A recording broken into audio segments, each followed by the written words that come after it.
அதை தான் நான் சொல்கிறேன். வேலை வாய்ப்பு என்று சொல்லக்கூடிய அமைப்பு 7 என்பது வெற்றி உபஜய ஸ்தானாதிபதி அல்லவா. 3ஆம் இடத்துல சனி பகவான் இருக்கட்டும், 4ஆம் இடத்துல ராகு பகவான் இருக்கட்டும், 10ஆம் இடத்துல கேது பகவான், தொழிலை முடக்கின்னு கூட இருக்கட்டும், நாம் அடிமை தொழிலாக கூட வேலை செய்யலாம், தப்பில்லை. இந்த நேரத்தில் அடிமை தொழிலாக இருந்தாலும் வேலை சார்ந்த விஷயத்தில் நாம் இருந்து கொண்டு தான் இருக்கிறோம். வேலை ஒன்றும் கெடுக்கல, அவர் ஒன்றும் கெடுக்கலாம் மாட்டார். சுகம் என்று சொல்லக்கூடிய அமைப்பு மட்டுமே கொடுப்பார் ஐயா. அதில் மட்டும்தான் கொஞ்சம் தாயாரிடம் இருந்து வந்த கருத்து வேறுபாடு, தாயாரிடம் உடல்நிலையில் பிரச்சனைலாம் கொடுத்துருப்பாங்க. அவையெல்லாம் படிப்படியாக மாறியிருக்கும். இப்போது ஒன்றா நம்ம தாயார் வீட்டில் கூட கொஞ்ச நாள் வாழ்ந்துருப்போம். அந்த காலமெல்லாம் இனிமேல் தொந்தரவுலாம் விலக போகுதுங்க. 7 வெற்றி என்று உபயஸ்தானாதிபதி என்று சொல்லக்கூடிய புதன் பகவான் ஆட்சி பெற்று அவரோட சூரிய பகவான் இருக்கிறாங்க. தந்தை ஸ்தானம் என்று சொல்லக்கூடிய அமைப்பும் வலுப்பெற்று காணப்படுது. இதுவரை இல்லாமல் இருந்து வந்த 12ஆம் இடம் நம்ம கணவன் மனைவிக்குள் கருத்து வேறுபாடோட சுற்றம் என்று சொல்கிறோம் இல்லைங்களா. கணவன் மனைவிக்குள் அவங்க சார்ந்து இருக்கிறாங்க பாருங்கள், அவங்களுடைய பிரச்சனைகள்லாம் நாம் முற்றுப்புள்ளி வைக்கின்ற காலங்களாக தனுசு ராசி விளங்கப் போகிறது. விக்னேஸ்வராய நமக. வெற்றிவேல் முருகனுக்கு அரகரோகரா. அரகர நம பார்வதி பதையே. அரகர மகாதேவா. தென்னாடுடைய சிவனையை போற்றி, எந்நாட்டவர்க்கும் இறைவா போற்றி. உங்கள் அபிமான அனந்தலை வாழ் ஜோதிடர் வேலாயுதத்தின் நன்றி கலந்த வணக்கத்தை தெரிவித்துக் கொண்டு இந்த பதிவினை காண இருப்பது என்னவென்றால், மாத ராசிபலன் வரிசையில் நாம் காண இருப்பது ஆணி மாத ராசிபலனை பார்ப்போம் வாருங்கள். எனது அன்புள்ளம் கொண்ட தனுசு ராசி நேயர்களே, இன்பம் தருமா என்று சொல்லக்கூடிய நாட்களும் இன்பம் தரக்கூடிய வேலைகளும் நம் வாழ்வில் நடந்து கொண்டு இருக்கிறதான்னு கேட்டிருப்போம். ரொம்ப நாளாக தவிச்சிட்ருக்கையா.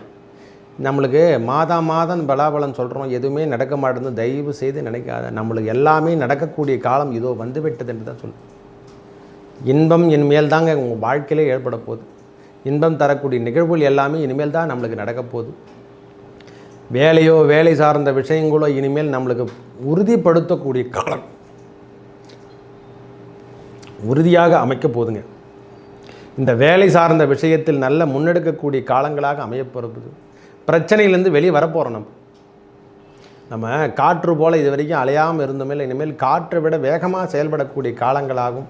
நம்ம ராசிக்கு 5ஆம் அதிபதி என்று சொல்லக்கூடிய செவ்வாய் பகவான் ஆட்சி பெற்று காணப்படுவதாலையும் இது வரைக்கும் புத்திரப்பேறு இல்லாதவங்களுக்கு இது ஒரு புத்திரப்பேறு பிறக்கக்கூடிய காலமாக அமையப்பெறுப்பது.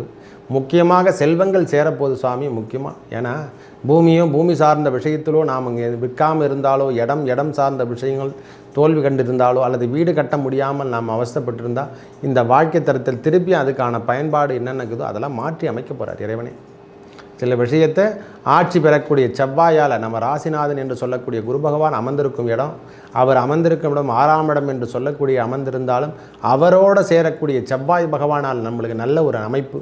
இது வரைக்கும் சுபம் என்று சொல்லக்கூடிய அமைப்பால் சுபம் என்று சொல்லக்கூடிய அமைப்பை சேர்த்து கொடுக்க போகிறார். லக்ஷ்மி கடாட்சத்தையும் சேர்த்து கொடுக்க போகிறாரு.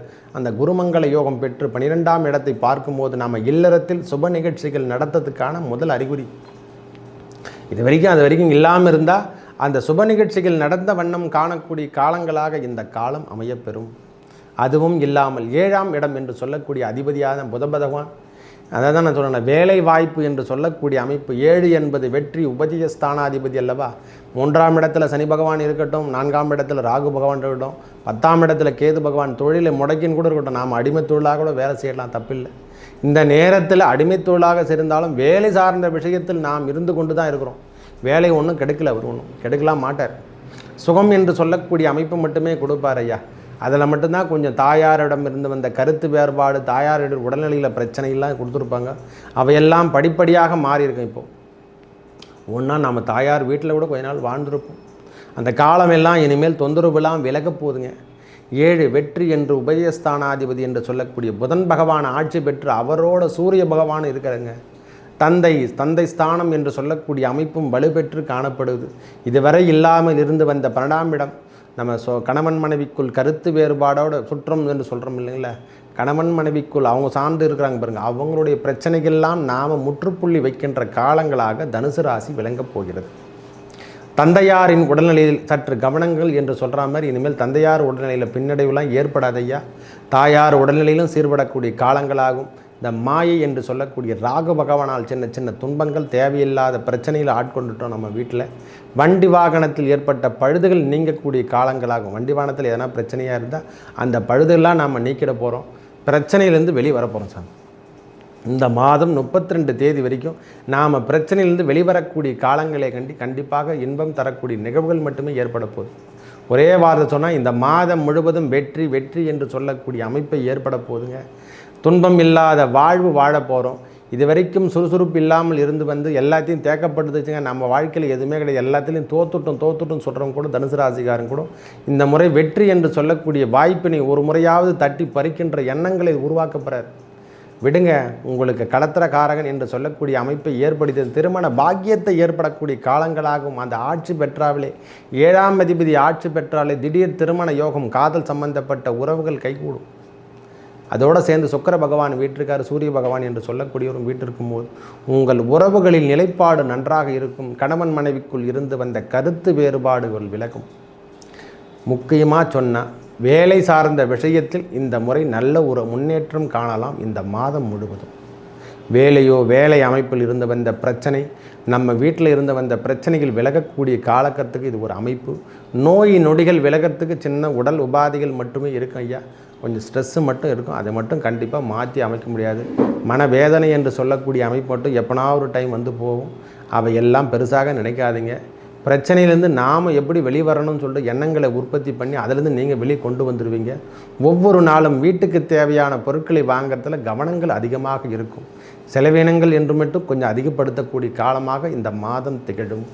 வீட்டுக்கு தேவையான ஃப்ரிட்ஜு, வாஷிங் மிஷின் எதனா தேவையாக இருக்குதோ, அன்றாட செலவினங்கள் சொல்லக்கூடிய மளிகை பொருட்கள் ஆகட்டும், வெளியில் நம்ம எதனா பிரான்ச் எதனா கடை திறந்தால் அதுக்கு தேவையான அந்த ஆஃபீஸுக்கு தேவையான அலுவலகத்துக்கு தேவையான கம்ப்யூட்டர் செட்டோ அல்லது ஃபர்னிச்சர் சட்டம் இதெல்லாம் நாம் செயல்படுத்தக்கூடிய காலங்களாக இந்த செலவினத்தை நல்ல முறைக்கு பயன்படுத்த போகிறோம். ஒரு வேலை செய்கிறோன்னா அந்த வேலையில் நாம் முன்னெடுத்து செஞ்சு அந்த ரூபாவால் நம்மளுக்கு நிம்மதி கிடைக்குதுன்னா அந்த செயல்பாடு செய்யலாம். அதில் இழப்புகள் ஏற்படாத வண்ணம் காணப்படுமா, நம்மளுக்கு ஒன்றும் தொந்தரவு கிடையாது ஐயா. நல்ல ஒரு அமைப்போடு நல்ல தன வரவோடு நாம் இந்த மாதம் முழுவதும் இருக்கக்கூடிய காலங்களாக வரப்போகுது. அதுவும் இல்லாமல் தாயாரிடம் இருந்து வந்த கருத்து வேறுபாடு விலக போது, தந்தையின் உடல்நிலையில் ஏற்பட்ட பின்னடைவில், குழந்தைகள் அந்த சொல்கிறோம் முக்கியமாக பிள்ளைகளால் ஏற்பட்டு வந்த பிரச்சனைகள், அதுவும் இல்லாமல் கல்வித்தரத்தில் நாம் உயர்ந்து காணக்கூடிய காலங்களாகும். அது அரசாங்க உத்தியோகத்தை எதிர்பார்த்து கொண்டிருக்கிறவங்களுக்கு இது ஒரு நல்ல அமைப்பு. தனுசு ராசிக்காரங்களுக்கு இந்த முறை பயன்படுத்தி கொண்டால் உங்கள் வாழ்க்கை தரத்து கிரகங்கள் நல்ல இடத்துல வலுவாக இருந்து இந்த மாதத்துக்குள்ளே உங்கள் வாழ்க்கை தரத்தை மாற்றி அமைக்கக்கூடிய மாதமாக திகழ போதுங்க. இது வரைக்கும் டாக்டர் தொழிலுக்காக வேண்டிக்கிறவங்களாகட்டும், நீட் தேர்வு, பெரிய பெரிய இன்ஜினியரிங் படிக்கிறவங்களுக்கெல்லாம் இது ஒரு பெரிய முன்னேற்றம். அதுவும் இல்லாமல் வெளியூர் சென்று கிடைக்கின்ற பாக்கியம், வெளிநாடு போகிறவங்களுக்கோ வெளியூர் போகிறவங்களுக்கோ இந்த அமைப்பு நன்றாக இருந்து பெரிய முன்னேற்றத்தை தரக்கூடிய காலமாக தனுசு ராசி விளங்கப் போகிறது. கல்வி சார்ந்த விஷயத்தில் பெரிய அமைப்பு சுவாமி. இதெல்லாம் தடை என்பதே கிடையாதுங்க, தொந்தரவு என்பது கிடையாது. தாயாரோ தந்தையாரோ நம்மளுக்கு எந்த ஒரு பிரச்சனையும் வராது. நம் வேலை சார்ந்த விஷயத்திலையோ கல்வி சார்ந்த விஷயத்திலோ எல்லாமே இனிமேல் நல்ல வருமானம் தரக்கூடிய நிகழ்வுகள் தான். இனிமேல் பின்தங்கி போகக்கூடிய காலங்களே கிடையாது சுவாமி. நல்ல அமைப்பு தான். என்னென்னா சின்ன சின்ன உடல் உபாதைகள் மட்டுமே இருக்கும். இந்த மாதம் முழுவதும் காணப்படும். சற்று அதில் மட்டும் கவனங்களை எடுத்துக்கொள்ளுங்கள்.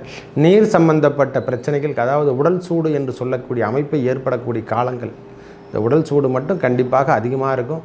அதற்கான தேவையான அளவுக்கு நாம் தண்ணீர் சார்ந்த விஷயங்களோ குளிர்பானங்கள் என்று சொல்லக்கூடிய அமைப்பை பயன்படுத்தி வாருங்கள்.